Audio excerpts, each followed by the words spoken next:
Aos 79 anos, Daniel Mercer não foi perguntado sobre onde queria viver.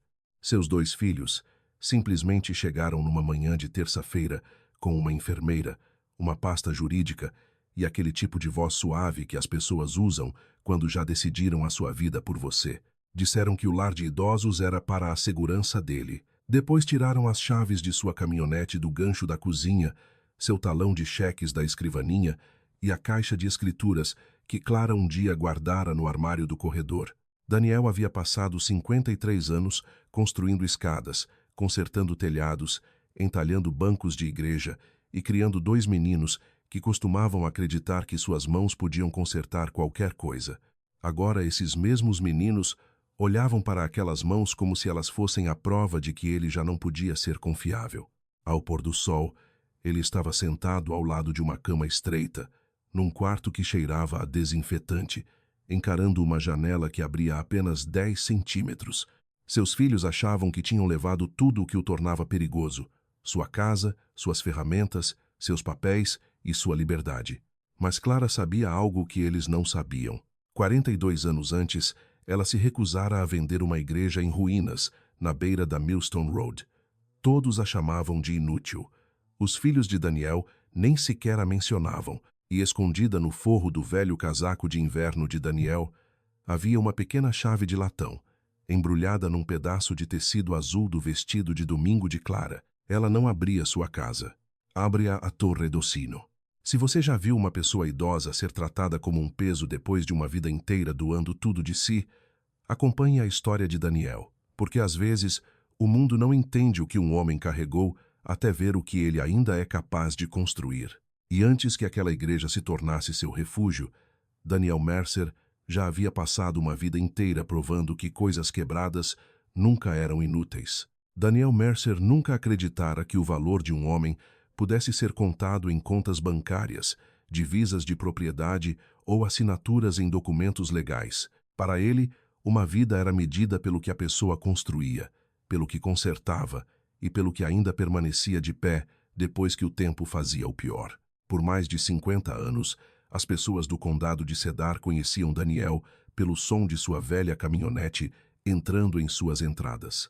Se uma varanda cedia, se um telhado vazava, se um banco de igreja rachava sob o peso de domingos demais, chamavam por ele. Daniel chegava com uma caixa de ferramentas amassada, um lápis atrás da orelha e uma paciência silenciosa. Ele não falava muito enquanto trabalhava. Ele escutava a madeira, conseguia dizer por onde a chuva havia entrado numa parede. Conseguia sentir qual degrau cederia antes mesmo de fazer barulho. Conseguia olhar para uma tábua empenada e enxergar o veio reto escondido por baixo. Clara, sua esposa, costumava provocá-lo por isso. Você ouve as casas melhor do que a maioria dos homens ouve as pessoas, ela dizia. Mas Daniel ouvia Clara. Ele construiu para ela a mesa da cozinha no primeiro inverno depois do casamento, usando tábuas de pinho de um celeiro desabado. Não era bonita de um jeito polido, mas era larga, firme e honesta. Ao longo dos anos, aquela mesa sustentou 2 bebês dormindo, livros escolares, contas atrasadas, bolos de aniversário, pratos de ação de graças e aquelas discussões familiares que só terminavam porque Clara colocava pão quente no centro e todos se lembravam de que ainda pertenciam uns aos outros. Richard veio primeiro, inquieto e orgulhoso mesmo quando menino. Paul veio 3 anos depois, mais quieto, sempre observando antes de falar. Daniel construiu seus berços, seus beliches e uma pequena casa na árvore atrás da casa. Quando eram pequenos, eles o seguiam até a oficina e faziam perguntas sobre pregos, dobradiças, serras e sobre como uma cadeira quebrada podia ficar forte de novo.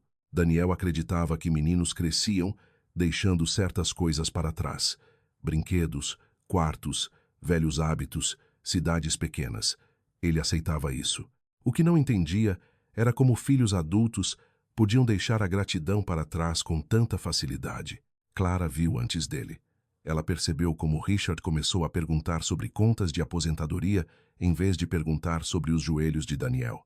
Percebeu como Paul, que entrara no ramo imobiliário, perguntava com frequência demais sobre escrituras, limites de propriedades e a velha igreja na Millstone Road. Aquela igreja já fora o coração dos domingos de Clara. Era pequena, branca e sempre precisava de reparos. Daniel consertara seus degraus, remendara seu telhado e reparara seus bancos sem pedir pagamento. Clara amava o jeito como a luz da manhã passava pelo vitral rachado. Ela dizia que até um prédio pobre podia guardar orações ricas. Anos depois, quando a congregação se mudou para uma igreja mais nova perto da estrada, a igreja de Millstone ficou vazia. Trepadeiras subiram por seu revestimento. A chuva entrou pelo telhado. O sino parou de tocar. A cidade a chamou de monstruosidade. Paul a chamou de passivo. Richard a chamou de peso morto. Clara a chamou de inacabada.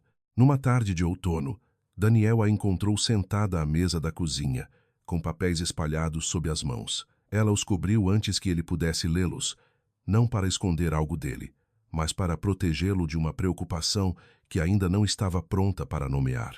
"Prometa-me uma coisa", ela disse.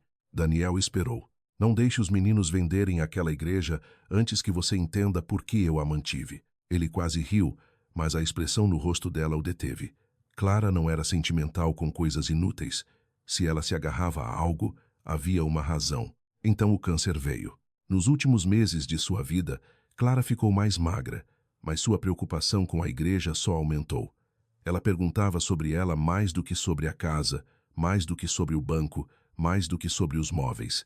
Uma semana antes de morrer, pressionou uma pequena chave de latão na palma de Daniel e fechou os dedos dele ao redor dela. "Ainda não", sussurrou. "Quando eles fizerem você sentir que não tem mais para onde ir, então vá." Daniel não entendeu. O luto já estava enchendo o quarto e ele não tinha forças para perguntas. Depois que Clara morreu, a casa ficou silenciosa demais. No começo, Richard e Paul apareciam com caçarolas e vozes cuidadosas. Depois as visitas ficaram mais curtas. As perguntas mudaram. Daniel já havia atualizado o testamento? Ainda precisava de todas aquelas ferramentas? Tinha certeza de que devia morar sozinho? Não seria mais fácil se outra pessoa cuidasse da papelada? Daniel respondia com calma, porque ainda queria acreditar que preocupação não era o mesmo que controle. Mas às vezes, tarde da noite, ele ia até a oficina, tocava o cabo gasto de sua velha plana manual e se lembrava do aviso de Clara. "Quando eles fizerem você sentir que não tem mais para onde ir, então vá." Ele ainda não sabia, mas seus filhos estavam prestes a fazer aquelas palavras se tornarem verdade. Na manhã em que Richard e Paul chegaram para tirar o pai de casa, Daniel estava afiando um formão à mesa da cozinha. A lâmina não precisava ser afiada. Já estava limpa o bastante para arrancar uma lasca fina de pinho. Daniel fazia isso porque o ritmo o acalmava. Pedra, aço, água, pano. Alguns homens rezavam.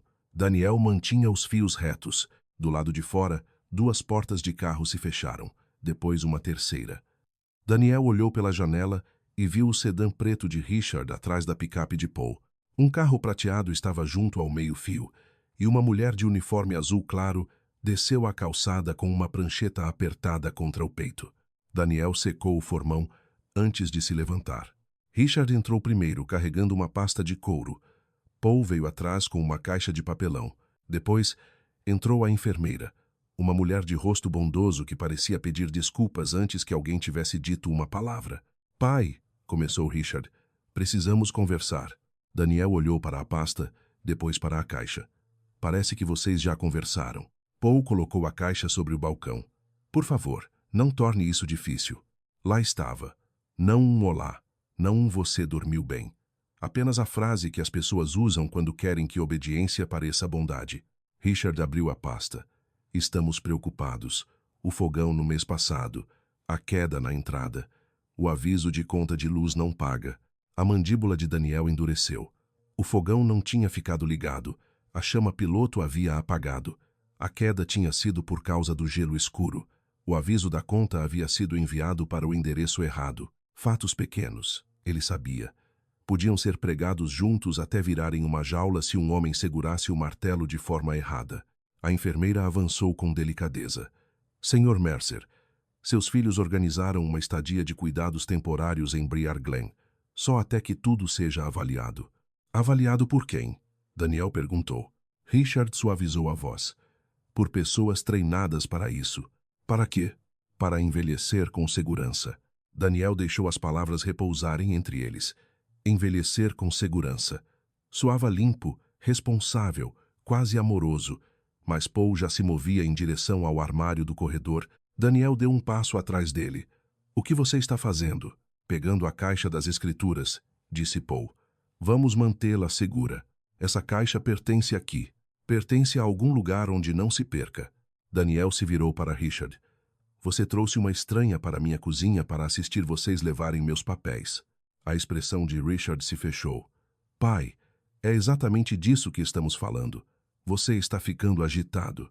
Daniel quase riu, porque a raiva, quando nomeada por outra pessoa, podia ser usada como prova. Então se manteve firme. Paul voltou com a caixa de metal das escrituras que Clara guardara no armário.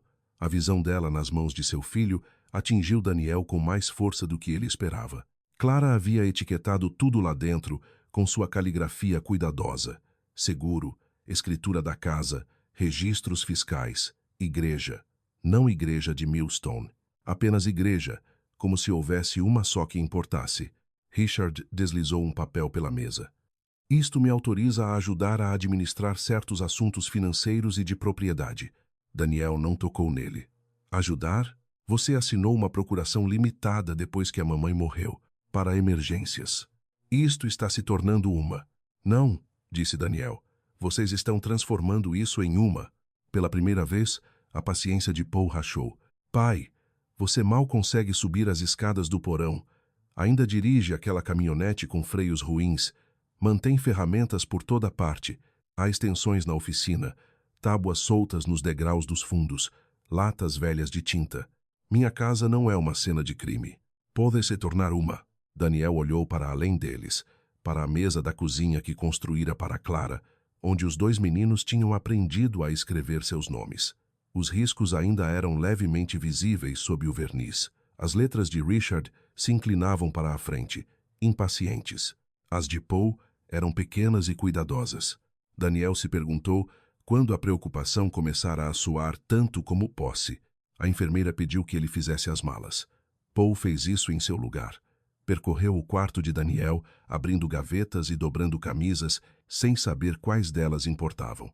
Passou pelo velho vestido azul de igreja de Clara, no fundo do armário, porque ele parecia algo de que um homem não precisaria.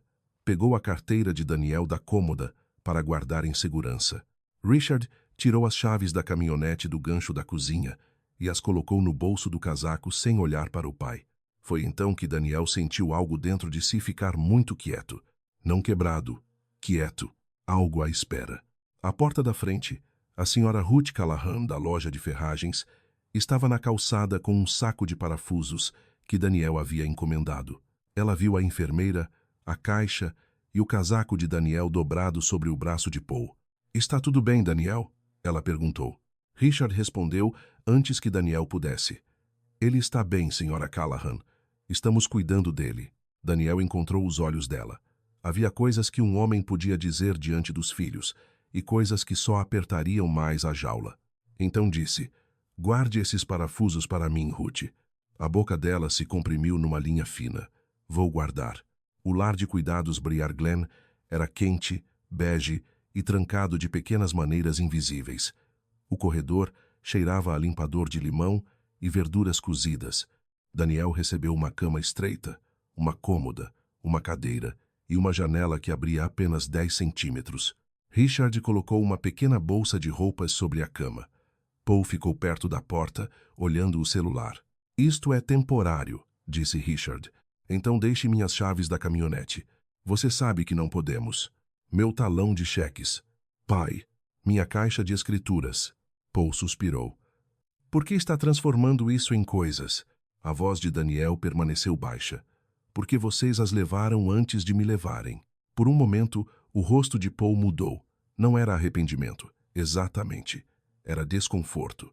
Então o celular vibrou e a expressão desapareceu. Os irmãos partiram depois de 15 minutos. Daniel observou pela janela estreita enquanto atravessavam o estacionamento. Paul abriu a porta da caminhonete. Richard o deteve ao lado do sedã Eles não sabiam que Daniel ainda conseguia ler lábios melhor do que ouvia através do vidro. Anos em canteiros de obra o ensinaram a entender homens falando por cima de serras, martelos, vento e distância. Paul disse: "E os papéis da igreja?" Richard olhou de relance para o prédio. "Quando o papai assinar, tudo ficará limpo. Harlan quer a terra resolvida antes da reunião do condado." O nome Harlan caiu na mente de Daniel como um prego derrubado no escuro. Harlan Pierce, incorporador, doador, homem sorridente em fotografias de jornal. Um homem que certa vez oferecera a Clara mais dinheiro pela igreja de Millstone do que qualquer prédio em ruínas deveria valer. Naquela noite, uma funcionária trouxe o jantar de Daniel numa bandeja de plástico. Ele agradeceu, comeu o que pôde e dobrou o guardanapo, não porque importasse, mas porque pequena ordem ainda era ordem. Quando o corredor silenciou, Daniel abriu o armário e encontrou seu casaco de inverno pendurado onde Paul o havia enfiado. Seus dedos roçaram numa costura que parecia mais grossa do que deveria. Dentro do forro, costurada sob o bolso esquerdo com pontinhos escondidos, havia uma pequena forma embrulhada em tecido azul. Ele soltou a linha com a borda da unha. O tecido saiu primeiro, desbotado, mas familiar. O vestido de domingo de Clara. Aquele que Paul ignorara. Aquele que Richard nunca notara. Dentro estava a chave de latão, e dobrada ao redor da chave havia uma tira estreita de papel, escrita pela mão de Clara. "Daniel, se eles o tiraram da sua própria porta, vá até aquela que guardei para você." Pela primeira vez naquele dia, Daniel não se sentiu administrado. Sentiu-se chamado. Antes do amanhecer, o lar de cuidados Briar Glen estava mais silencioso do que Daniel esperava. Às 4:30 da manhã, o corredor fora do quarto mantinha uma quietude suave e zumbidora. Uma luz noturna vermelha brilhava perto do posto das enfermeiras. Em algum lugar no fim do corredor, uma televisão murmurava para ninguém. Daniel estava sentado na beira da cama, com o casaco sobre os joelhos. Ele não tinha dormido. O bilhete de Clara estava aberto sobre o cobertor ao lado dele, a caligrafia pequena e firme. "Se eles o tiraram da sua própria porta, vá até aquela que guardei para você." Ele o leu até que as palavras se transformassem em instruções. Briar Glen não parecia uma prisão. Havia flores no saguão e uma recepcionista que chamava todos de querido. Mas as portas exigiam códigos. Os elevadores tocavam alto demais. Os funcionários se moviam com preocupação educada. E preocupação educada podia seguir um homem mais rápido que a raiva. Daniel se vestiu devagar. Calçou meias grossas, calças de trabalho, a camisa de flanela que Paul quase esquecera de embalar e o velho casaco de inverno que Clara escolhera para ele anos antes. A chave de latão descansava em seu bolso esquerdo, novamente embrulhada no tecido azul. Às 5:10, uma auxiliar de enfermagem empurrou um carrinho de lavanderia diante da porta. Daniel esperou até que o carrinho parasse perto do armário de suprimentos. Então saiu para o corredor com a calma cuidadosa de um homem indo ao banheiro. Sem pressa. Pressa fazia as pessoas olharem 2 vezes. Perto do fim do corredor, uma placa de saída brilhava acima de uma porta lateral. Daniel a havia notado na noite anterior, quando um funcionário da manutenção a usou. A porta tinha teclado, mas não havia encaixado direito depois que o homem saiu. Daniel ouvira a pequena falha no mecanismo, o beijo suave do metal que não pegou. A maioria das pessoas ouvia uma porta se fechar. Daniel ouvia se aquilo significava que ela estava fechada. Ele pressionou a maçaneta. A porta se abriu para o ar frio. Por um momento, ficou sob um céu cinzento, com cheiro de asfalto molhado e lama do início da primavera subindo ao redor. Ele estava fora, ainda não livre, ainda não seguro, mas fora.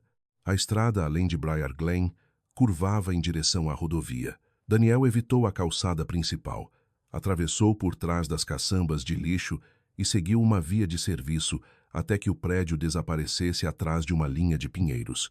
Seus joelhos reclamaram antes da primeira milha. Seu quadril direito queimou antes da segunda. Àquela altura, a manhã já afinava a escuridão, e faróis começavam a deslizar pela estrada. Daniel ergueu a gola e caminhou perto da vala, sabendo que Richard ligaria na hora do café da manhã. Uma picape verde enferrujada reduziu ao lado dele. "Daniel Mercer?" A senhora Ruth Callahan se inclinou sobre o banco do passageiro, os cabelos grisalhos presos sob um gorro de lã. Na caçamba, havia 3 sacos de ração para galinhas. um rolo de corda e o saco de parafusos que ele pedira que ela guardasse. Ela olhou para o casaco dele, para seu rosto cansado e para a estrada vazia atrás dele. Briar Glen sabe que você está aqui fora? Daniel pensou em mentir. Então se lembrou de que Ruth, certa vez, se recusara a vender uma motosserra a um prefeito bêbado. Ainda não, disse ele. Ruth assentiu uma vez. Entre. Não estou pedindo que você se meta em problema de família. Ótimo, disse ela. Porque não estou fazendo isso pela sua família. Ele subiu devagar, grato pelo aquecimento. Ruth lhe entregou um copo de papel com café de posto. Era amargo demais, quente demais e perfeito. Para onde vai? Ela perguntou. Millstone Road. Os dedos dela apertaram o volante. Aquela igreja não serve nem para pombos. Já dormi em lugares piores. Não dormiu. Daniel quase sorriu. Então vou aprender algo novo. Ruth dirigiu em silêncio. O condado de Cedar passou por eles em campos pálidos, lanchonetes fechadas e caixas de correio inclinadas por anos de limpa-neves. Quando passaram pela igreja mais nova, perto da rodovia, Ruth olhou para ele. Clara amava a antiga, ela disse. Ela a manteve. Isai. Daniel olhou para ela. A boca de Ruth se fechou. Sua esposa entrou na minha loja cerca de 6 anos antes de morrer. Comprou dobradiças de latão, vedação, 2 cadeados e os melhores parafusos externos que eu tinha. Pagou em dinheiro. Disse que, se alguém perguntasse, estava consertando um galpão de jardim. Daniel tocou a chave no bolso. Ela nunca me contou isso. Clara não contava as coisas às pessoas até que elas precisassem saber. A estrada estreitou quando entraram em Millstone. Árvores se aproximavam dos 2 lados, seus galhos nus se entrelaçando sobre a via. No topo de uma colina baixa, a velha igreja apareceu através da névoa da manhã. Parecia menor do que Daniel lembrava e mais teimosa. A tinta branca descascava do revestimento. Metade dos degraus da frente havia desabado. A torre inclinava-se ligeiramente, não o bastante para cair, mas o bastante para preocupar um homem cuidadoso. Trepadeiras subiam pelas paredes e desapareciam sob telhas quebradas. Os vitrais, antes azuis e âmbar, estavam rachados, e uma vidraça era coberta por uma madeira compensada de bordas suaves. Acima de tudo, a torre do sino permanecia trancada e silenciosa. Ruth parou a caminhonete na beira do cascalho. Daniel, ela disse, se seus meninos vierem procurar você, vão dizer que está confuso. Eles dizem isso desde antes de eu sair. E o que eu devo dizer? Ele abriu a porta, depois hesitou. Diga que fui à igreja. Ruth soltou uma risada pequena e contrariada, mas seus olhos brilhavam de preocupação. Vou deixar os parafusos debaixo da varanda lateral. E Daniel? Ele olhou para trás. Não suba em nada podre só porque costumava ser mais jovem. Nunca fui tão jovem quanto as pessoas lembram. Ela foi embora devagar, observando-o pelo espelho até as árvores a levarem. Daniel ficou diante da igreja com a chave de latão. As portas da frente estavam acorrentadas, mas o bilhete de Clara não dizia para ir à frente. Ele caminhou pelo lado esquerdo do prédio, abrindo caminho entre ervas daninhas. Perto dos fundos, meio escondida atrás de um lilás selvagem, encontrou uma porta estreita de serviço sob a sombra da torre do sino. A fechadura era mais nova que a porta. Isso fez Daniel parar. A madeira ao redor era velha, inchada pelo tempo, mas a placa de latão estava limpa por baixo da sujeira. Alguém a havia trocado depois que a igreja fora abandonada. Alguém com mãos pequenas, parafusos cuidadosos e paciência suficiente para fazer o reparo parecer comum. Clara, Daniel deslizou a chave. Por um sopro, nada aconteceu. Então a fechadura girou com um clique suave que soou para ele mais alto do que qualquer sino. Lá dentro, o ar cheirava a poeira, gesso úmido, fezes de rato e inários velhos. Uma escada estreita subia na escuridão ao longo da parede interna, 3 degraus acima. A madeira estava rachada perto da borda. Lá no alto, uma corrente de ar se movia pela torre e fazia a corda do sino balançar levemente. Daniel não subiu. Ainda não. Ele era velho, não tolo. Clara esperara anos para que ele abrisse aquela porta. Ele não morreria nas escadas antes de entender o porquê. Em vez disso, agachou-se perto do umbral e estudou o batente. Ali, entalhada bem baixo na lateral, onde nenhum passante veria, havia uma pequena letra C com uma seta apontando para cima. Daniel pousou as pontas dos dedos sobre a marca. Atrás dele, a igreja vazia rangeu ao vento. À frente, a torre esperava. E pela primeira vez desde que seus filhos o haviam levado embora, Daniel soube exatamente onde pertencia. Daniel não entrou na igreja de Millstone como um homem que encontrara segurança. Entrou como um carpinteiro entrando numa casa ferida. A porta lateral gemeu atrás dele, e o ar frio o seguiu para a passagem estreita sob a torre. Dentro, a igreja cheirava a gesso úmido, poeira, fezes de rato e madeira antiga que passara anos demais absorvendo chuva. A luz da manhã entrava pelos vitrais rachados em tiras finas de azul e âmbar, caindo sobre bancos que se inclinavam como velhos cansados. Daniel ficou imóvel e escutou. Não fantasmas, não memória. O prédio. Um homem descuidado teria ido direto para a torre. Um homem assustado talvez vasculhasse todos os cantos ao mesmo tempo. Mas Daniel sobrevivera quase 8 décadas, respeitando o que podia desabar. Clara esperara anos para que ele chegasse ali. Ele não morreria em escadas podres antes de descobrir por quê. Então começou onde todo reparo começava, pela estrutura. Testou as tábuas do piso antes de apoiar todo o peso nelas. Bateu nos postes de sustentação com os nós dos dedos.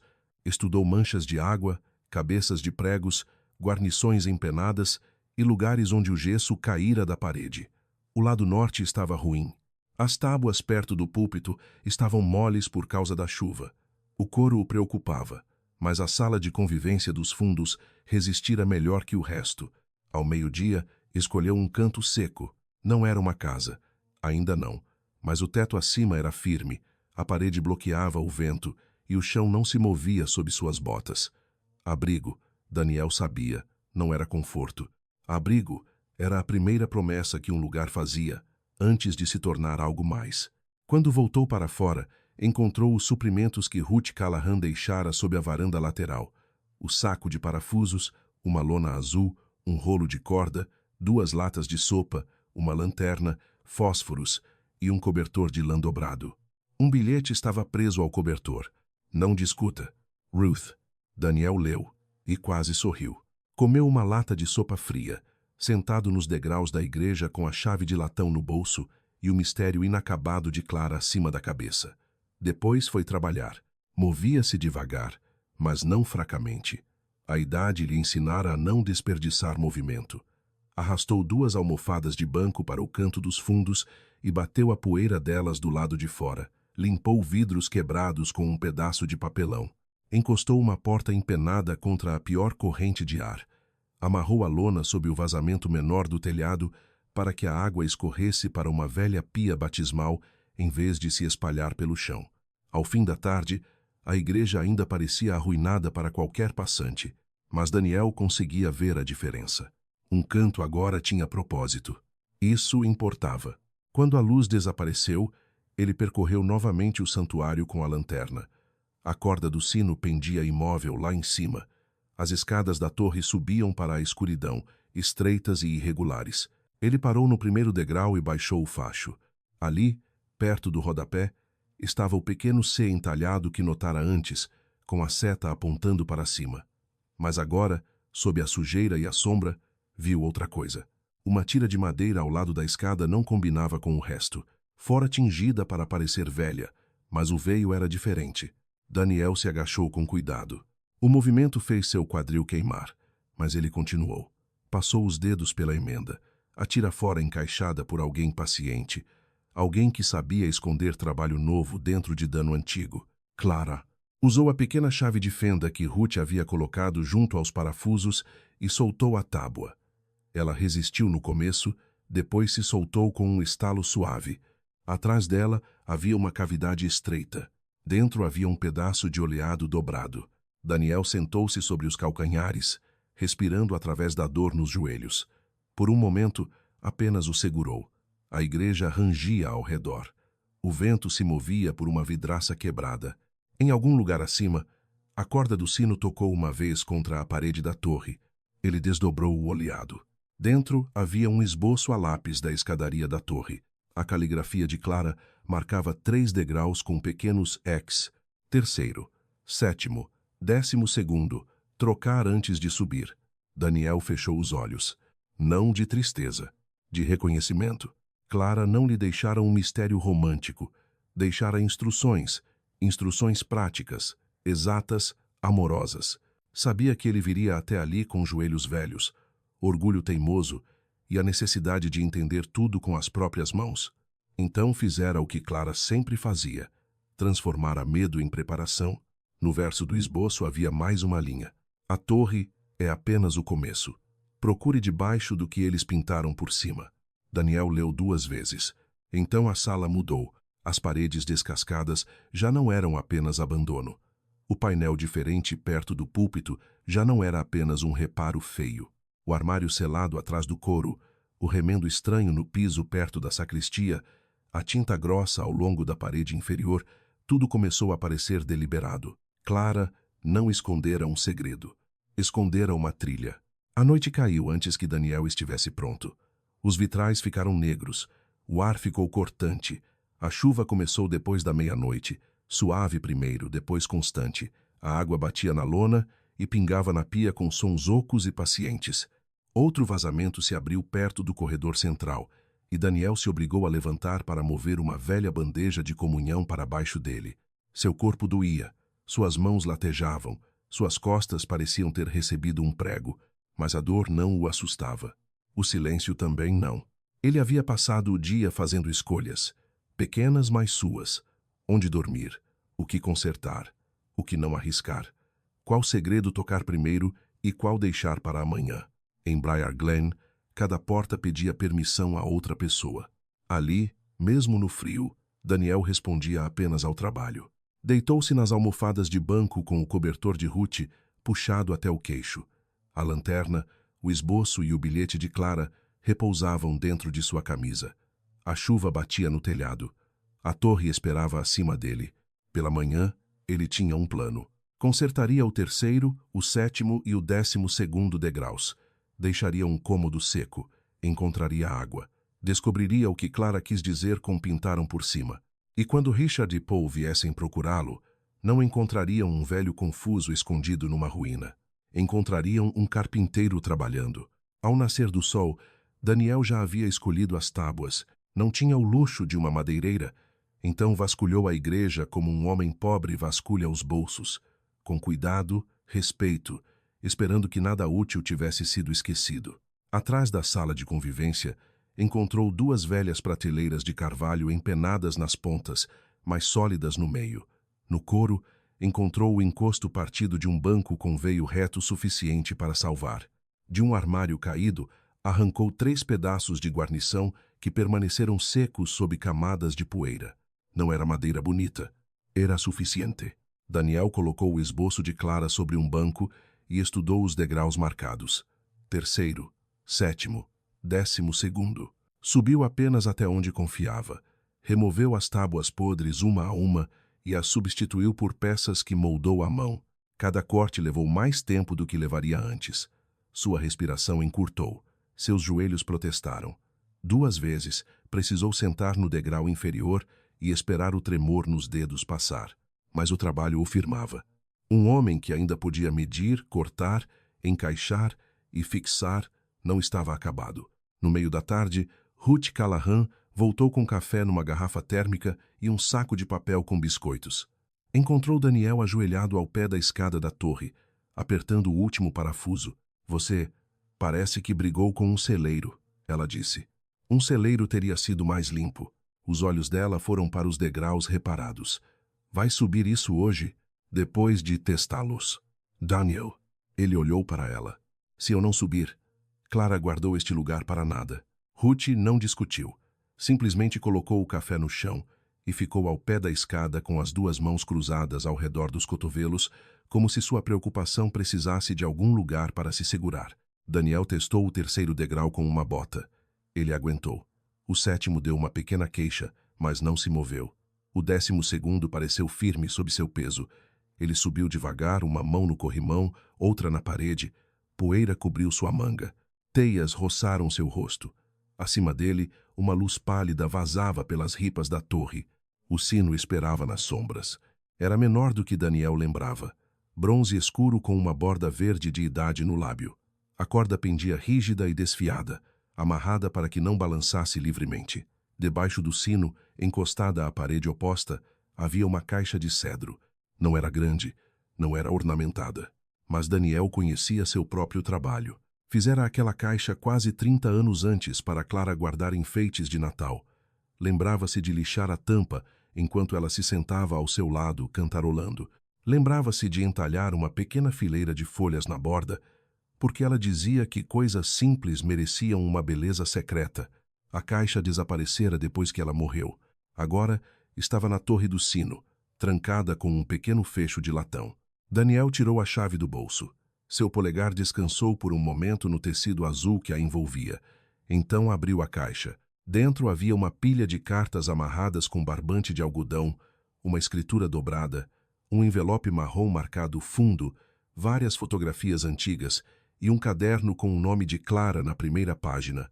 Daniel não tocou primeiro nos documentos legais. Tocou a carta de cima. Meu Daniel, começava.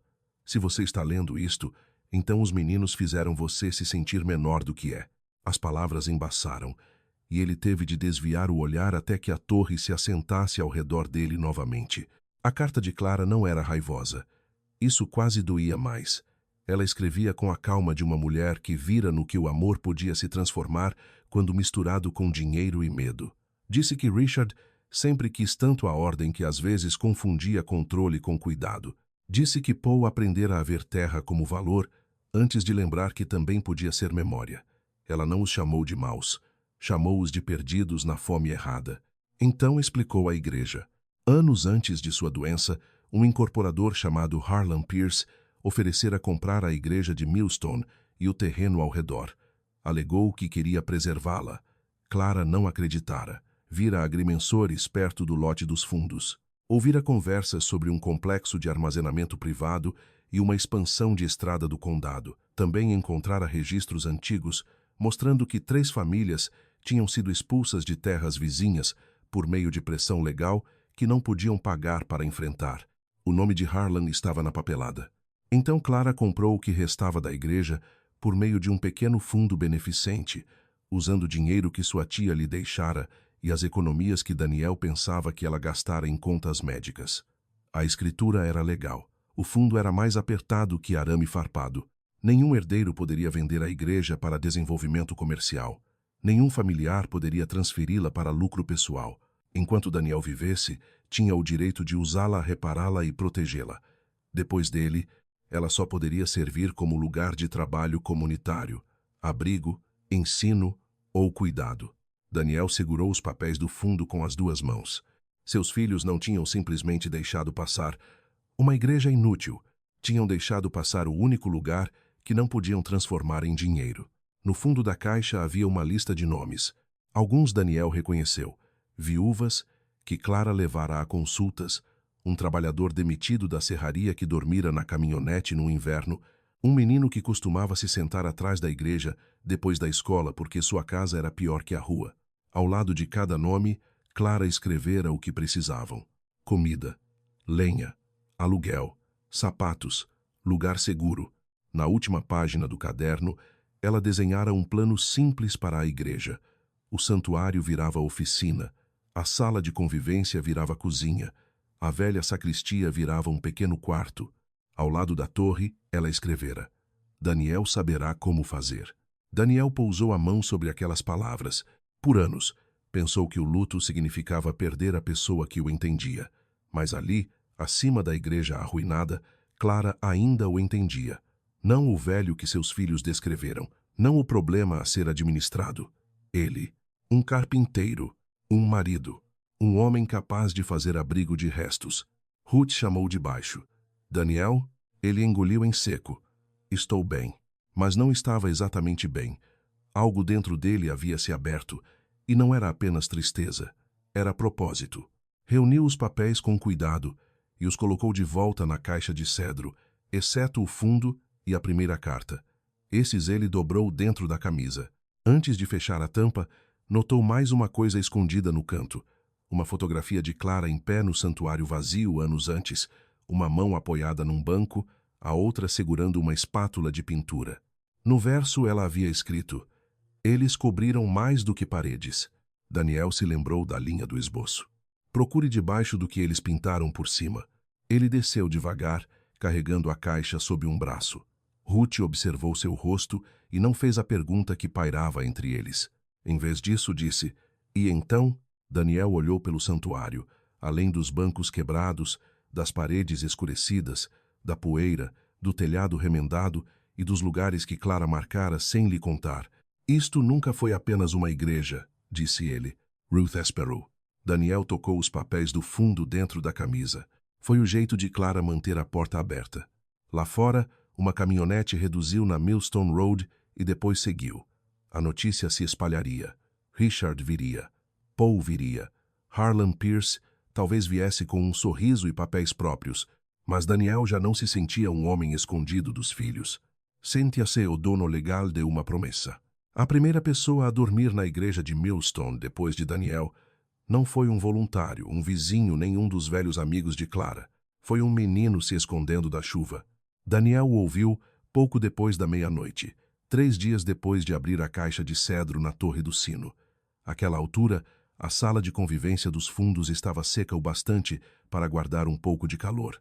Ruth trouxera um segundo cobertor, uma vassoura e uma chaleira amassada. Frank Bell, um eletricista aposentado com ombro ruim e língua afiada, inspecionara a fiação e a chamara de morta, feia e sortuda, por ainda não ter matado ninguém.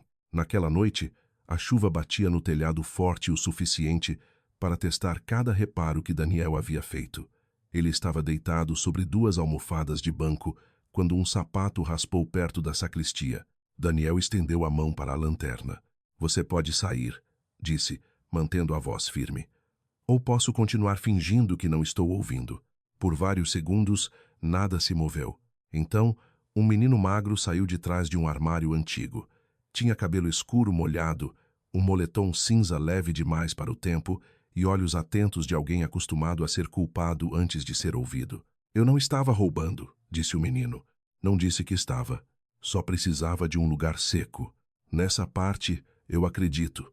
O menino olhou para a porta. Eu vou embora. Nesta chuva? Já dormi em lugares piores. Daniel reconheceu suas próprias palavras do dia em que Ruth o levara até ali. A resposta fez a igreja parecer menor, como se 2 tipos de solidão tivessem encontrado o mesmo teto. Qual é o seu nome? Owen? Owen o quê? Leary. Daniel sabia o suficiente sobre o nome Leary para entender o resto. Um pai que bebia empregos inteiros, uma mãe que deixara a cidade, um garoto visto atrás da loja de ferragens de Ruth, descarregando terra e carregando madeira por dinheiro. Está com fome, Owen Leary? Não.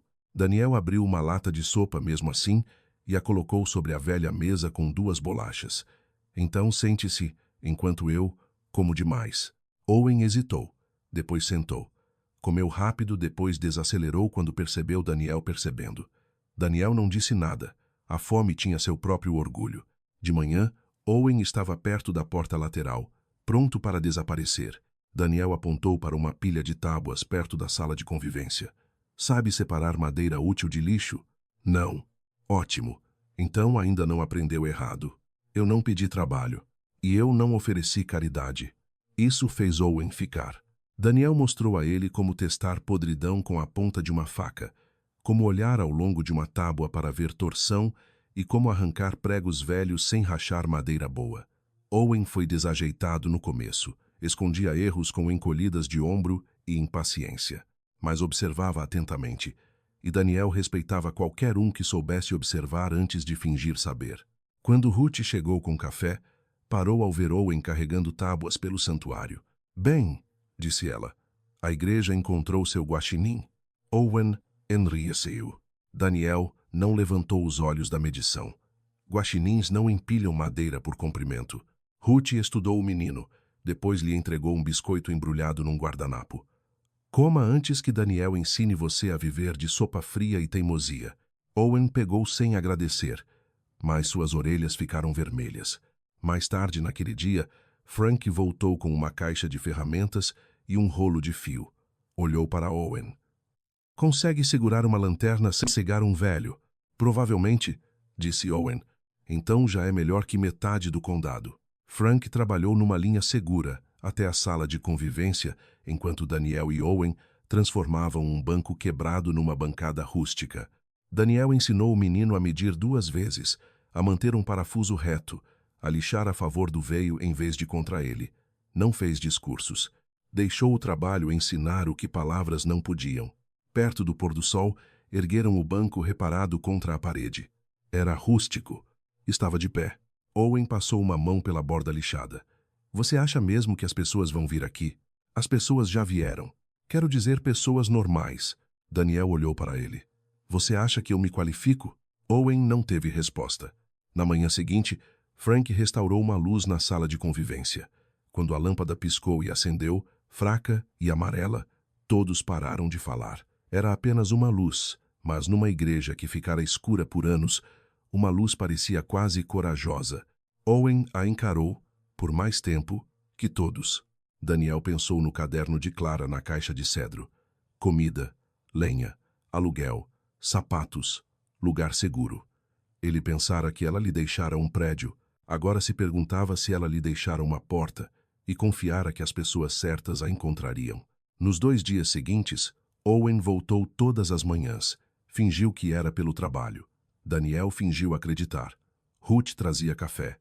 Frank trazia conectores e reclamações. Uma viúva idosa chamada Senhora Hanley apareceu com cortinas desbotadas que dizia serem feias demais para minha casa, mas úteis demais para desperdiçar. Ficou 1 hora e saiu sorrindo de um jeito que surpreendeu até ela mesma. A igreja começou a soar diferente. Não cheia, não restaurada, mas já não abandonada. Na quinta tarde, Owen ajudava Frank a rastrear uma linha elétrica antiga perto da sacristia.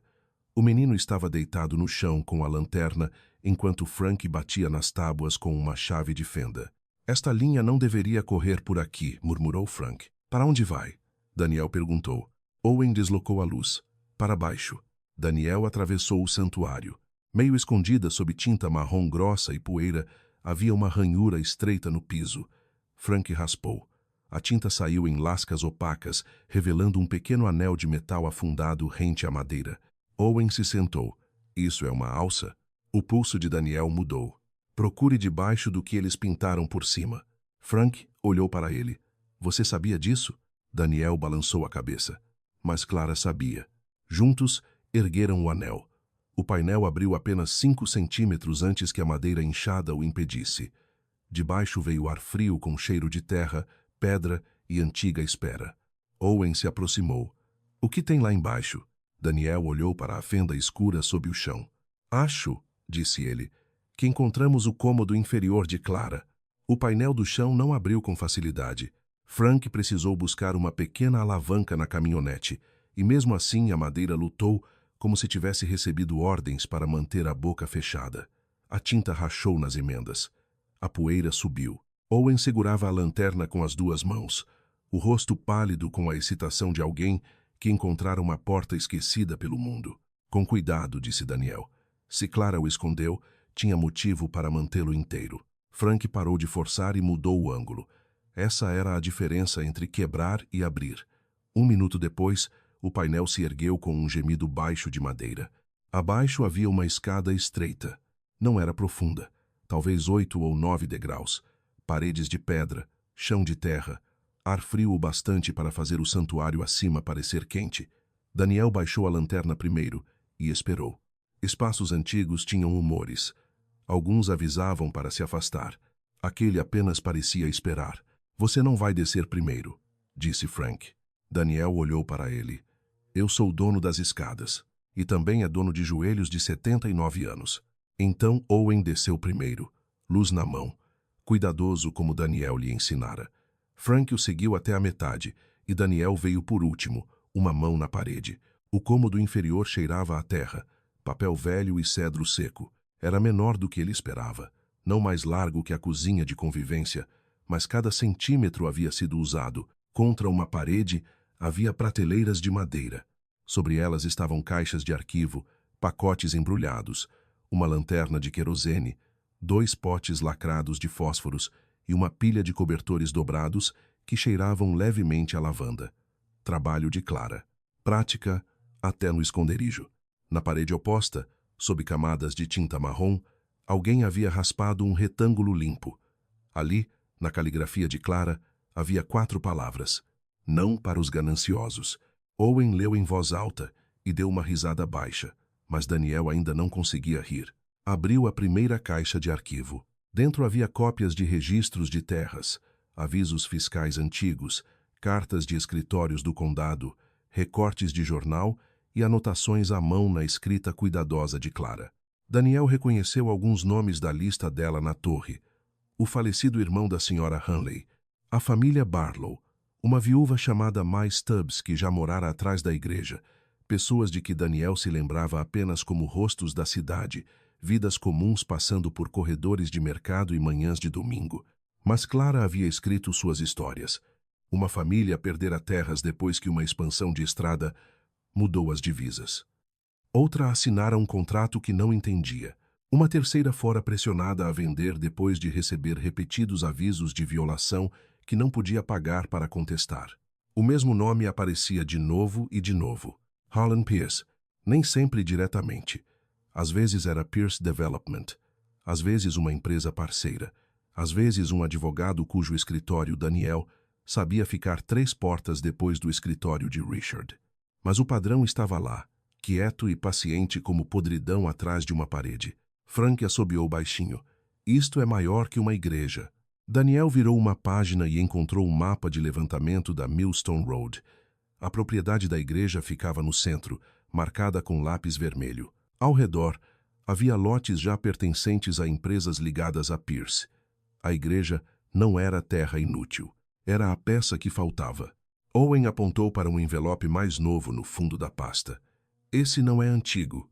Daniel o abriu. A carta era datada de 6 meses antes da morte de Clara. Era de Harlan Pierce para Paul Mercer, não para Clara. Palavras educadas, oportunidade de desenvolvimento, ativo familiar, conversa privada. Daniel leu uma vez, depois outra, cada palavra acertando com uma força surda e controlada. Paul sabia, talvez não tudo, talvez não sobre o fundo, mas sabia que Harlan queria a igreja antes mesmo de Clara partir. Daniel dobrou a carta devagar. A raiva se moveu por ele, mas não o deixou barulhento, deixou suas mãos cuidadosas. Acima deles, passos cruzaram o santuário. A voz de Ruth chamou. "Vocês estão vivos aí?" "Por enquanto", Frank respondeu. Ruth desceu o suficiente para ver o cômodo e então parou com uma mão no peito. "Clara Mercer", sussurrou. "O que você fez?" Daniel olhou para as caixas, os cobertores, os registros, a parede que ela marcara. Ela se lembrou do que todos os outros foram pagos para esquecer. Eles levaram as pastas mais importantes para cima e as espalharam sobre a bancada feita de banco reparado. Pelo resto da tarde, a igreja virou um lugar de organização. Ruth reconheceu nomes que Daniel perdera. Frank sabia qual inspetor do condado assinara certos avisos. Owen, que nunca se importara com registros de propriedade na vida, encontrou 2 mapas que combinavam com a linha elétrica sob o piso. Ao anoitecer, o cômodo inferior já não era apenas um segredo. Era a prova. Ainda assim, Daniel não correu ao xerife. Não ligou para Richard. Aprendera com a madeira que pressão aplicada rápido demais podia rachar até uma boa tábua. Primeiro, precisava de cópias, testemunhas, ordem. Então, na manhã seguinte, Ruth trouxe um scanner portátil do escritório da loja de ferragens. Frank trouxe extensões. A senhora Hanley voltou com cortinas e ficou para identificar a assinatura do irmão numa velha carta de reclamação. Suas mãos tremeram quando a viu. "Ele dizia que fizeram ele se sentir burro", disse ela, "como se estivesse no caminho do progresso." Daniel respondeu suavemente. "Talvez estivesse no caminho de um roubo." A notícia se espalhou, não como fofoca no começo, mas como pequena utilidade. Alguém ouviu que Daniel podia consertar cadeiras.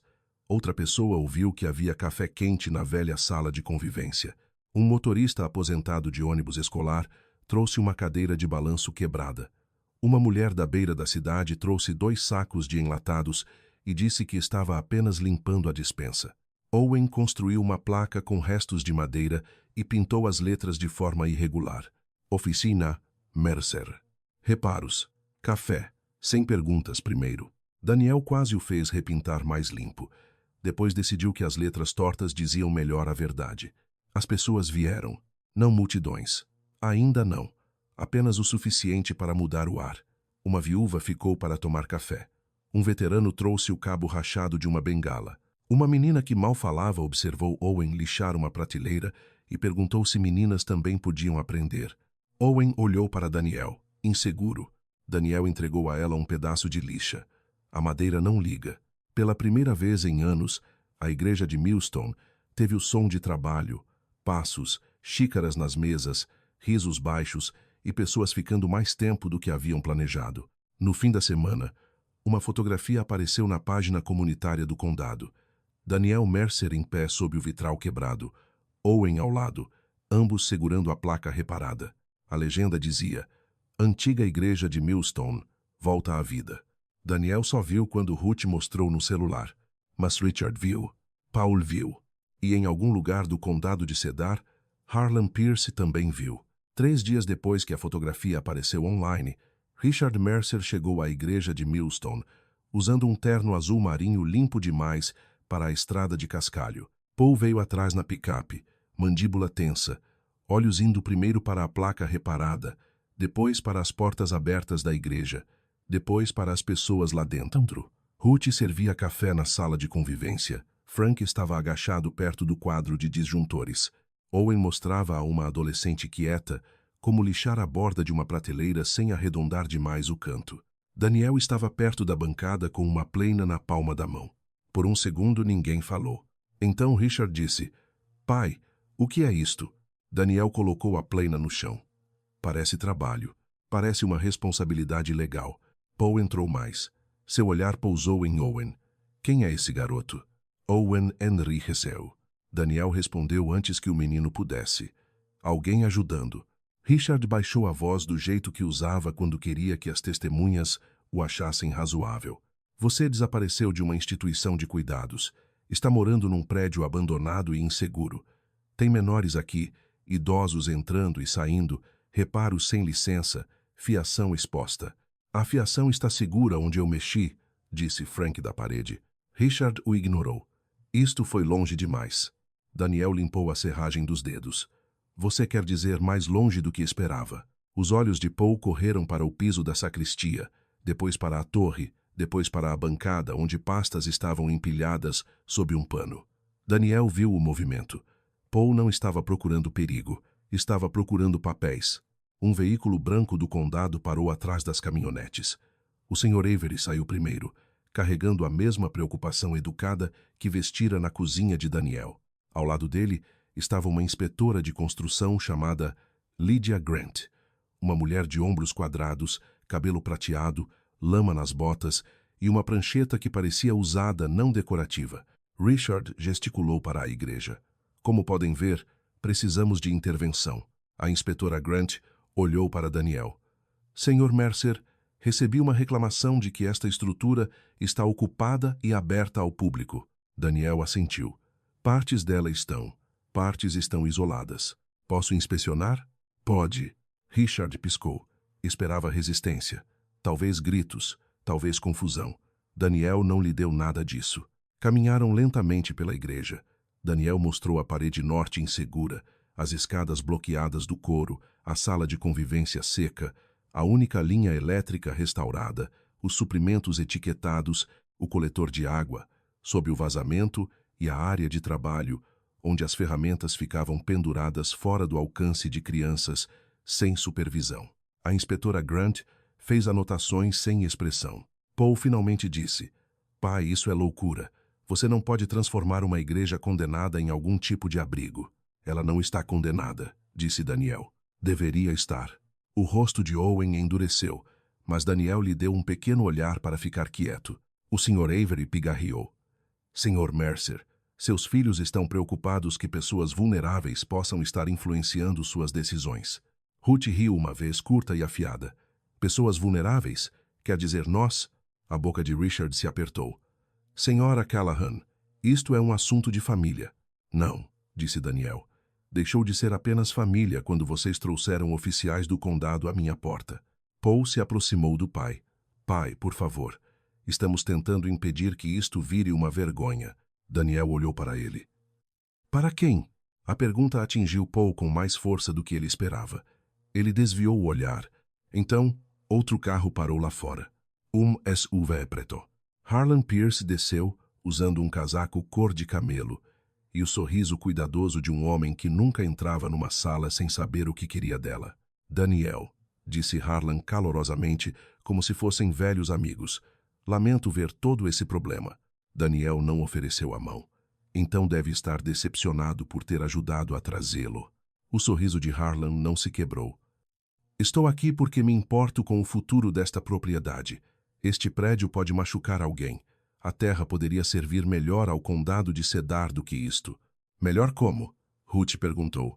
Um desenvolvimento adequado. Empregos, receita fiscal, estradas mais seguras, benefício público. Frank murmurou. Público sempre soa melhor quando o dinheiro privado diz. Harlan olhou de relance para ele, depois voltou a Daniel. Fiz uma oferta generosa a Clara anos atrás. Faria uma a você agora. O bastante para cuidados excelentes. O bastante para aliviar seus filhos. O bastante para preservar sua dignidade. Daniel quase sorriu. Dignidade se tornara algo que homens se ofereciam para comprar dele, depois de falhar em tomar ponto lá. Paul falou rápido. Pai, ouça-o. É isso que estamos tentando explicar. Você não precisa viver assim. Não precisa provar nada. Não, disse Daniel. Vocês precisam que eu assine algo. A igreja ficou imóvel. O rosto de Richard endureceu. Você está sendo manipulado. Por Clara? Os olhos de Paul mudaram. Daniel viu e soube que tocara a tábua certa. A inspetora Grant ergueu os olhos da prancheta. Senhor Mercer, o senhor tem documentação mostrando ocupação legal ou propriedade? Richard respondeu. Esse é exatamente o problema. Os registros dele não estão em ordem. Daniel pegou uma pasta sob o pano na bancada. Não os arquivos do cômodo inferior. Não todas as provas de Clara. Ainda não. Apenas a cópia da escritura e o resumo do fundo. Meus registros estão em ordem, disse ele.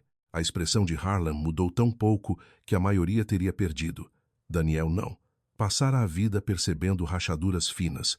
A inspetora Grant aceitou a pasta e leu em silêncio. O Sr. Avery se aproximou. Richard olhou para Paul. Paul olhou para o chão. Depois de um minuto, a inspetora disse, este fundo restringe transferência comercial. O sorriso de Harlan voltou, mas mais fino. Linguagem antiga muitas vezes pode ser esclarecida. Daniel disse, Clara escreveu em inglês claro.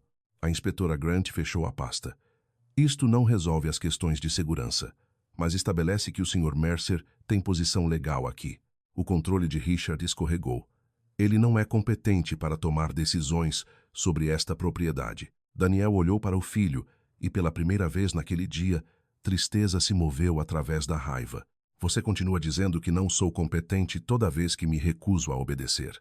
O Sr. Avery se mexeu, desconfortável. A inspetora Grant fez mais uma anotação. Diante da reclamação, vou protocolar um relatório preliminar. Até uma revisão formal. Nada de pernoites públicos. Acesso restrito às áreas inseguras marcadas. O trabalho elétrico deve permanecer limitado às linhas inspecionadas, mas não estou ordenando o fechamento imediato hoje. Richard virou-se bruscamente. Isso é irresponsável.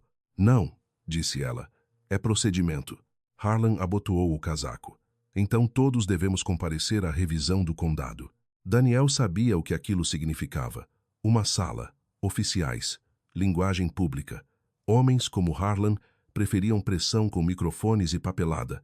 Paul se aproximou enquanto os outros começavam a sair. Sua voz baixou. Pai, você não sabe no que está se metendo. Daniel olhou para ele. Estou começando a saber. Paul engoliu. Por um momento, pareceu menos um homem perseguindo terra e mais um menino que um dia ficara na oficina de Daniel com medo de admitir que rachara uma tábua forçando o parafuso. Então Richard chamou seu nome e Paul recuou. Ao pôr do sol, o aviso estava colado na porta da frente. Revisão do condado agendada. Owen o encarou. Eles podem tomar este lugar? Daniel olhou para o aviso, depois para a placa reparada, depois para a pasta que Clara lhe deixara. Podem tentar, disse ele. Naquela noite, eles não lixaram prateleiras nem consertaram cadeiras. Ruth fez café.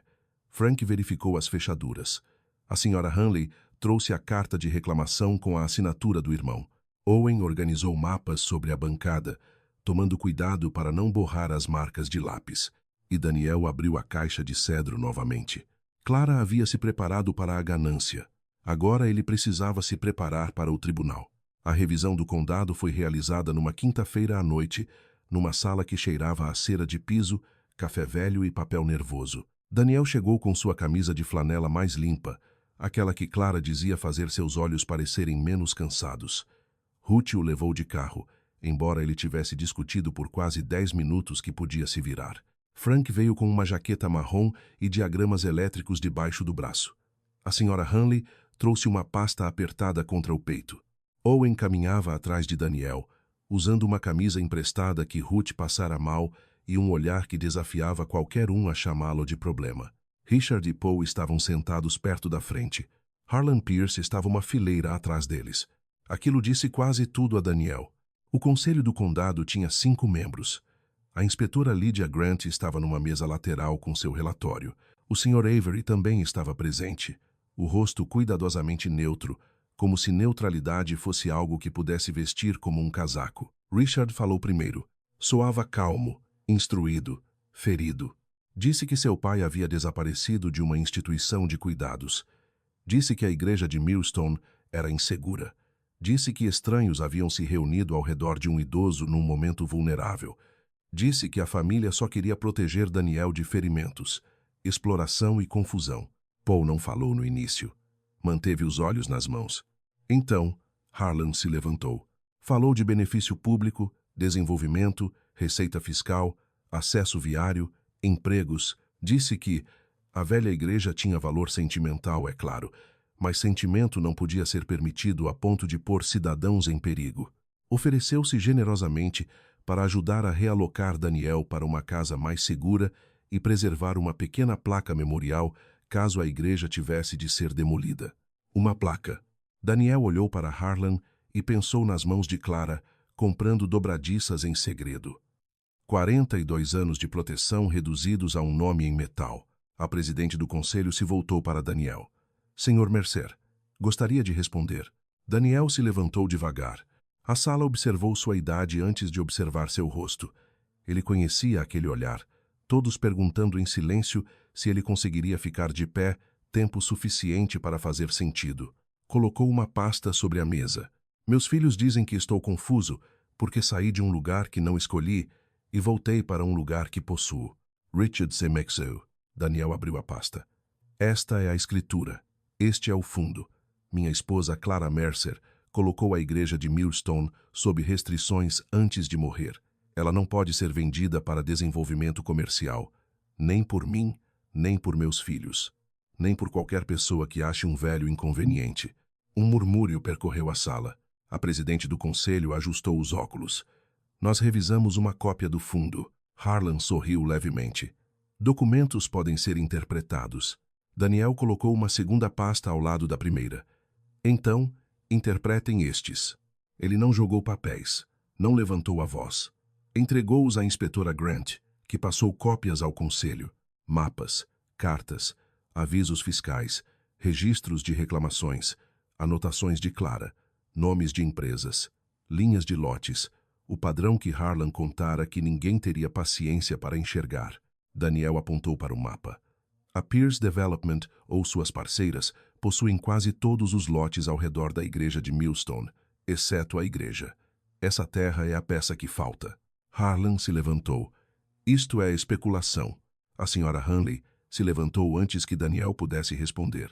Sua voz tremia, mas ela não se sentou. A terra do meu irmão está nessa pasta, disse ela. Ele recebeu avisos de violação que não entendia, depois ofertas de pessoas ligadas ao Sr. Pierce. Morreu acreditando que era burro. Ele não era burro. Foi pressionado. Frank avançou em seguida com seus diagramas. O prédio tem riscos. Ninguém nega. Mas não está além de reparo. Restaurei uma linha com segurança. Marquei eu mesmo as seções inseguras. Daniel fez trabalho mais responsável em uma semana do que alguns empreiteiros fazem com alvarás e intervalo para almoço. Algumas pessoas riram baixo. Então Ruth falou.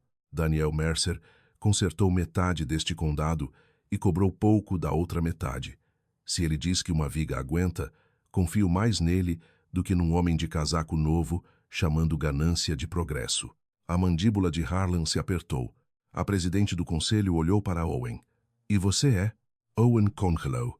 Daniel se virou um pouco, mas não o resgatou depressa demais. Owen Engolio. Owen Leary. Você mora na igreja? Não, senhora, não oficialmente. Richard inclinou-se para a frente. Esta é exatamente nossa preocupação. O rosto de Owen corou. Eu fui até lá porque não tinha um lugar seco. O Sr. Mercer não me usou. Ele me alimentou, depois me fez trabalhar pelo meu orgulho. Ensinou-me a consertar coisas. Ninguém nunca tinha feito isso antes. A sala ficou mais silenciosa do que Daniel esperava. Paul olhou para Owen, depois para o pai. Algo mudou em seu rosto, mas Daniel não teve tempo de nomear. O Sr. Avery finalmente falou. Resta a questão da competência do Sr. Mercer. Daniel colocou a mão no casaco e retirou um último papel. Não era de Clara. Era da doutora Elaine Porter, sua médica de longa data, a quem Ruth o levara 2 dias antes. A avaliação era simples. Daniel Mercer não apresentava indícios de comprometimento cognitivo que afetasse seu direito de tomar decisões pessoais ou patrimoniais. O rosto de Richard ficou pálido de raiva. Pai, você fez isso pelas nossas costas? Daniel olhou para ele. Vocês me colocaram atrás de uma porta trancada. A frase caiu sem força, o que a tornou mais pesada. A inspetora Grant pigarreou. Minha recomendação é ocupação limitada durante os reparos, não fechamento. Pernoites públicos devem permanecer restritos até que os requisitos de segurança sejam cumpridos. Mas a estrutura pode continuar como oficina supervisionada e espaço comunitário de reparos sob condições. A presidente do conselho releu o resumo do fundo. Harlan disse, vocês estão deixando a emoção se sobrepor à realidade econômica. Não, disse a presidente. Estamos deixando documentos legais se sobreporem à pressão privada. Pela primeira vez, o sorriso de Harlan desapareceu por completo. O conselho votou por negar o fechamento imediato, exigir melhorias de segurança programadas e encaminhar os registros de terras preservados por Clara para a revisão adicional do condado. Não era uma vitória completa, não era o fim, mas era suficiente para manter as portas abertas. Lá fora, o crepúsculo havia caído sobre o estacionamento. Richard passou por Daniel sem falar. Paul parou. Por um momento, parecia novamente um menino, envergonhado de uma coisa quebrada nas mãos. Pai, disse ele baixinho, eu não sabia de tudo.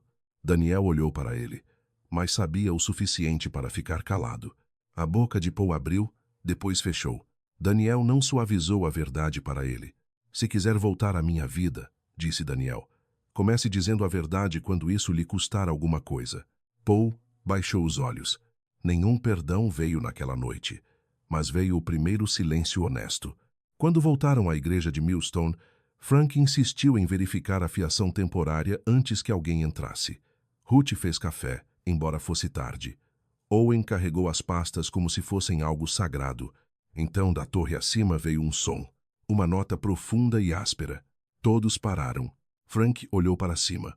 O vento deve ter pegado a corda. Daniel sabia melhor. O sino não tocara claramente. Estava rachado pela idade, irregular, quase relutante. Mas tocara, não pela vitória. Ainda não. Por aviso, por testemunho, por Clara. Daniel ficou sob o vitral quebrado e escutou até a última vibração desaparecer nas vigas. A igreja ainda estava danificada. Seus filhos ainda estavam perdidos. Harlan não tinha terminado. Mas a verdade finalmente fizera um som. Por 3 dias depois da revisão do condado, Richard Mercer não ligou para o pai. Paul ligou. Daniel deixou o telefone tocar na primeira vez, na segunda também. Na terceira manhã, enquanto lixava a borda de uma prateleira que Owen cortara depressa demais, Ruth entrou com café e disse, telefone tocando, não é emergência moral, mas é irritante. Daniel continuou lixando. Owen fingiu não ouvir. O telefone tocou novamente. Daniel finalmente colocou a lixa no chão e atendeu. Sim, a voz de Paul veio menor do que Daniel lembrava. Pai, eu gostaria de passar aí. Para quê? Houve uma pausa. Para ajudar. Daniel olhou pelo santuário. Frank marcava tomadas com fita azul. A senhora Hanley fazia bainha nas cortinas desbotadas que um dia fingira não se importar. Owen observava Daniel da bancada, tentando parecer ocupado e falhando. Ajudar não é o mesmo que entrar, disse Daniel. Yusai. Não, disse Daniel em voz baixa. Você não sabe, mas pode aprender. Paul chegou naquela tarde usando jeans velhos que Daniel não via havia anos. Não trouxe Richard, não trouxe papéis, não trouxe explicações polidas o bastante para se esconder atrás delas. Trouxe uma caixa de ferramentas. Daniel o encontrou nos degraus da igreja. Por um momento, os dois homens olharam para as portas abertas em vez de um para o outro. O aviso do condado ainda estava pendurado ao lado da entrada, mas abaixo dele, Owen havia acrescentado uma placa menor em letras irregulares. Dias de reparo. Sábado. Café sempre. Pergunte. Antes de assumir. Paul leu e baixou os olhos. Eu devo um pedido de desculpas a você, disse ele.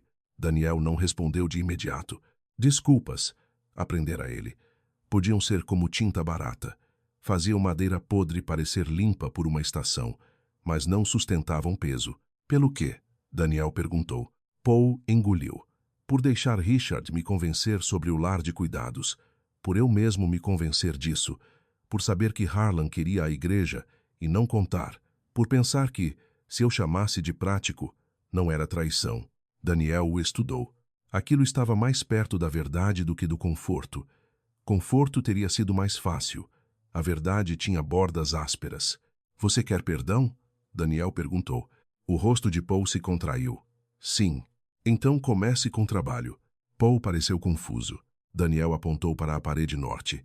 Aquela seção precisa ser limpa antes de o empreiteiro chegar. Use luvas.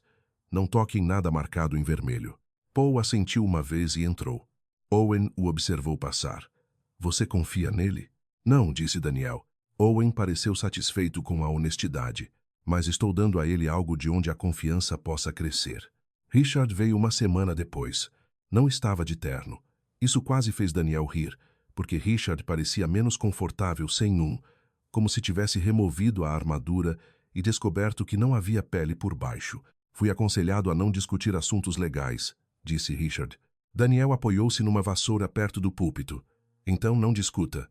A boca de Richard se apertou. Ele olhou ao redor do santuário, para a bancada reparada, as zonas seguras marcadas com fita, a urna de café, as pessoas se movendo pelo prédio com propósito. Parecia ofendido por a vida ter continuado sem sua permissão. Você está me fazendo parecer um vilão, disse ele. Daniel se sentiu cansado então. Não velho exatamente, mas cansado de filhos que confundiam consequências com crueldade. Não, Richard. Estou deixando que você seja visto. Richard foi embora antes que o café fosse servido. Paul ficou. Não todos os dias, não perfeitamente, mas vinha aos sábados. No começo, as pessoas o observavam.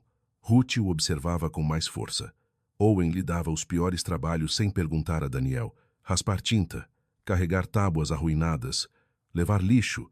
Paul aceitava, às vezes com os dentes cerrados, mas aceitava. Numa tarde, Daniel o encontrou no cômodo inferior, parado diante das palavras de Clara pintadas na parede. Não para os gananciosos. Paul tocou a parede, depois retirou a mão como se ela o tivesse queimado. Ela sabia, disse ele. Daniel estava no último degrau. Clara via mais do que as pessoas queriam que fosse visto. Ela nos odiava? Não. Os olhos de Paul ficaram vermelhos. Daniel não se aproximou. Isso não torna menor o que você fez, disse ele. Só significa que o amor da sua mãe era maior que o seu comportamento. Paul sentou-se numa caixa velha e cobriu o rosto com as duas mãos. Daniel o deixou chorar sozinho. Não como punição, como respeito. Algumas vergonhas precisavam ser encaradas sem plateia. A primavera chegou devagar a Millstone Road. A investigação do condado sobre Harlan Pierce se ampliou. Passou por escritórios, registros, assinaturas e homens que de repente se lembraram de compromissos em outro lugar. Harlan não foi para a prisão. Não do jeito rápido e satisfatório que as histórias às vezes fingem que homens poderosos vão. Mas seu projeto de estrada parou. Sua incorporadora perdeu o contrato do condado. Seu nome deixou de aparecer em fotografias sorridentes de jornal. Isso bastou. Alguma justiça não chega como trovão. Às vezes chega como portas que já não se abrem para o homem errado. A igreja de Millstone mudou por centímetros. O telhado foi remendado primeiro. Depois a sala de convivência foi limpa, recebeu fiação e foi pintada de um creme quente que Clara teria gostado.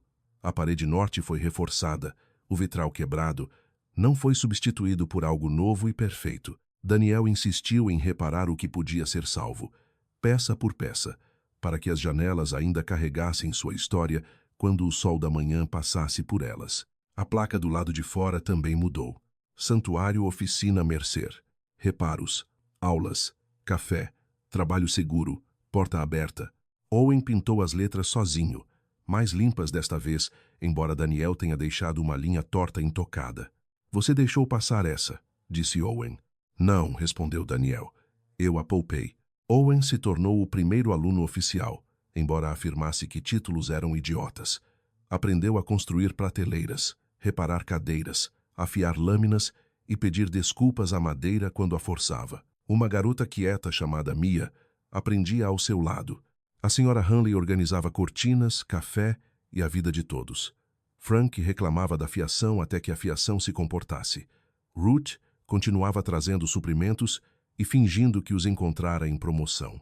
E Daniel, que fora chamado de inseguro, confuso e inconveniente, tornou-se o homem a quem as pessoas perguntavam antes de mudar qualquer coisa importante. Numa manhã no fim de maio, Paul chegou com uma caixa de fotografias antigas da casa de Daniel. Pensei que você deveria ficar com isto, disse ele. Daniel abriu a caixa devagar. Clara à mesa da cozinha, Richard e Paul na casa da árvore, Daniel segurando um recém-nascido com serragem ainda na manga. E no fundo, Clara em frente à igreja de Millstone, mais jovem, sorrindo como se guardasse um segredo do mundo inteiro. Daniel olhou para Paul. Obrigado. Não era perdão. Ainda não. Mas era uma porta destrancada. Naquele domingo, o sino da igreja tocou novamente. Frank havia consertado a corda. Owen polira o bronze até os braços doerem. A cidade inteira pareceu se reunir do lado de fora, embora ninguém chamasse aquilo de culto. Daniel ficou sob a torre com a chave de latão de Clara, pendurada num pequeno gancho ao lado da porta. Paul ficou perto dos fundos. Richard ficou do outro lado da estrada, ao lado do carro, as mãos nos bolsos. Ele não entrou. Daniel o viu. Depois olhou para outro lado. Algumas portas, aprendera ele, podiam permanecer abertas sem serem atravessadas. Daniel puxou a corda. O sino deu uma nota profunda e imperfeita, depois outra. Seu som rolou pela Millstone Road, atravessou os campos, passou pelos lugares onde as pessoas haviam se perdido e se encontrado. Não era jovem, não era impecável, mas carregava. Lá dentro, a longa mesa que Daniel construíra com madeira de bancos recuperados estava cheia. Owen sentava ao lado de Mia. Ruth servia café. Frank discutia com a senhora Hanley sobre se uma prateleira estava nivelada.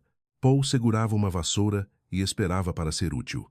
Daniel olhou para o vitral reparado, as portas abertas, a chave de latão e os rostos reunidos onde antes a poeira se assentava. Por fim, entendeu o último presente de Clara. Ela não lhe deixara uma igreja para que ele se escondesse da família que falhara com ele. Ela lhe deixara um lugar grande o bastante para construir outra.